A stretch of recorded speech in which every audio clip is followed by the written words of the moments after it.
falling off my face. Hi, I'm here to share how advocacy has become part of my toolkit. What does advocacy mean? Well, according to one definition, migraine advocacy involves raising awareness, promoting understanding, and advocating for better support and resources for people living with migraine. You may think that sounds like a mouthful, or where would I even start? Where did I start? Well, as you heard, my diagnosis is currently intractable chronic migraine. As I realized I was getting sicker, while at the same time not understanding what was happening to me, I knew I had to start learning. So one day, I just typed migraine into my browser. That was the beginning of my journey. However, I didn't know that at the time.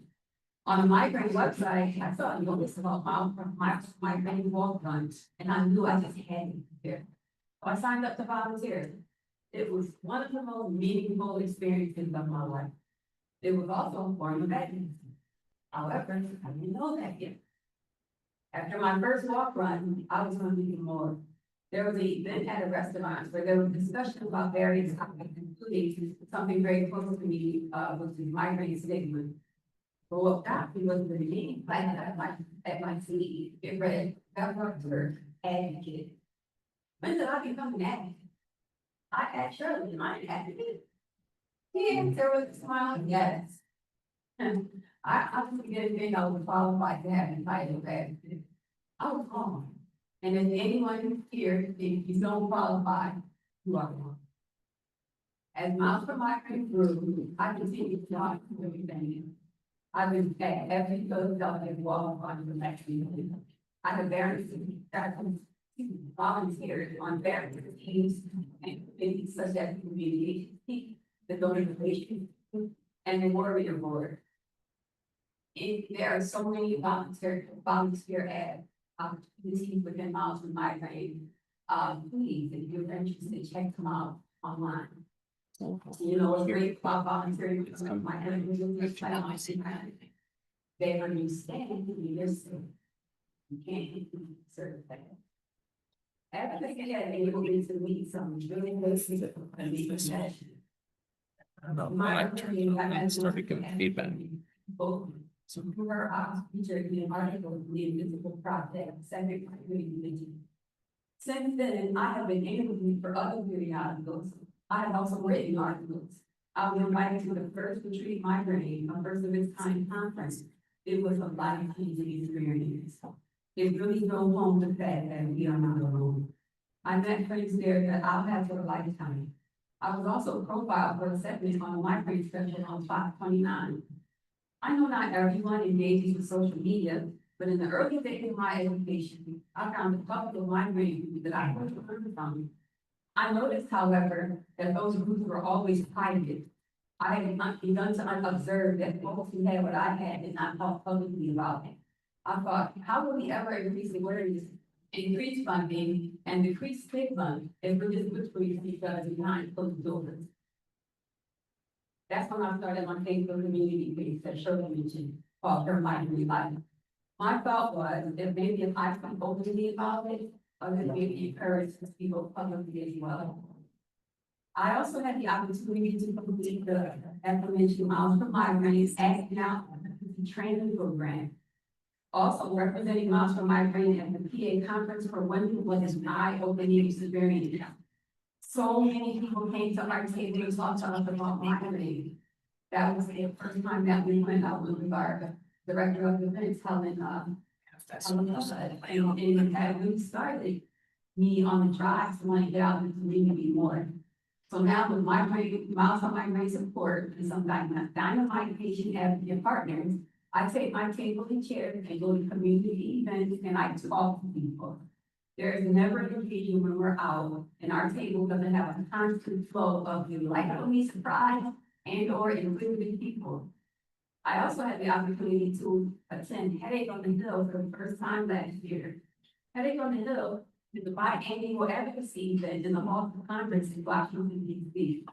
What a learning experience. 2024 also brought me to Scottsdale, Arizona to a migraine summit held by Pfizer. I received this invitation out of the blue. I loved it.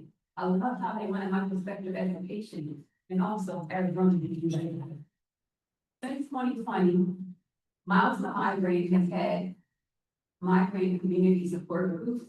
They are conveniently held on Zoom for anyone interested in joining. I co-facilitate the Monday weekly support group, which is held at 6 p.m. Eastern Time, and an all-black support group, which is held once a month, every first Tuesday at 7 p.m. Eastern Time. Miles for Migraine provided for my training, and I'm grateful that Shirley had this confidence in me that I would be good for this role, because I did not.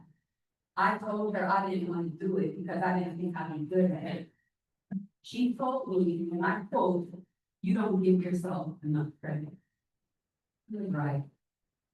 So what advocacy goals do I have? The disparities in headache and migraine care are still too big to be ignored.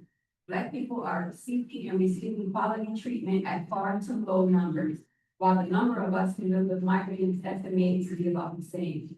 That hasn't changed, and my desire is to do everything that I can to close that gap. How will you start or expand your advocacy journey? Being here today is a form of advocacy. Joining a support group of advocacy. Keeping abreast of what's happening in the migraine community is a form of advocacy. How do you do it? One way is to sign up for newsletters from organizations like Migraine. June is migraine and headache awareness month. You can check the calendars on various sites like the American Migraine Foundation, which tell you about all the activities and events for the month. And you can decide which events you like to participate in. For instance, June 21st is Shades for Migraine Day. You may shine your purple light outside.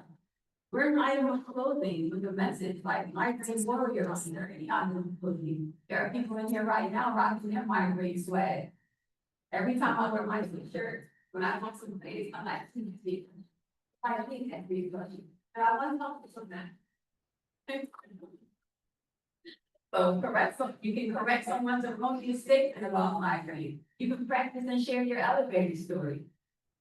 Becoming disabled and leaving my career was a heavy blow.